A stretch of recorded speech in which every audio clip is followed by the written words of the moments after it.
What to you are some of the most exciting potential applications of blockchain technology? Which industries can really be transformed with this technology? Yeah, that's a great question. I mean, we look at big problems to solve in industries, and healthcare comes to mind right away.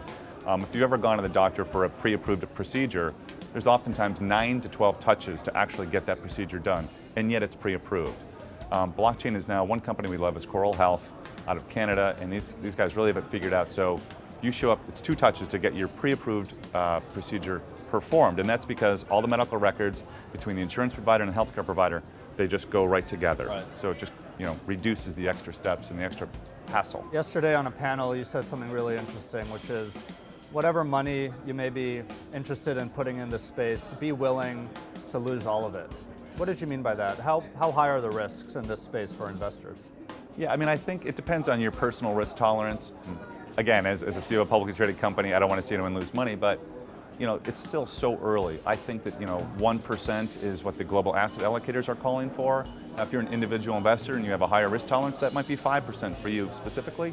I would say it's almost like the stock market. It's just a different capital formation. So you still have to do your research on the team, the industry, the market, how the token functions and where that value accretes. And the best tokens, in my opinions, or the best protocols and applications, all create value for the market participants, for the network.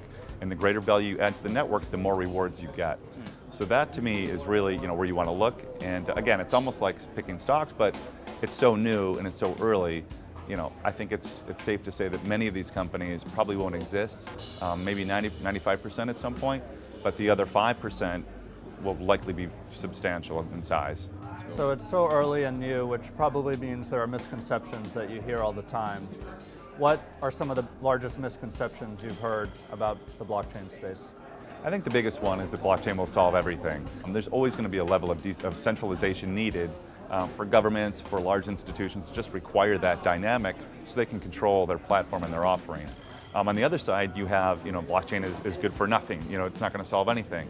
Somewhere in the middle of those two paradigms, it's going to fix everything or fix nothing, is the truth in my opinion.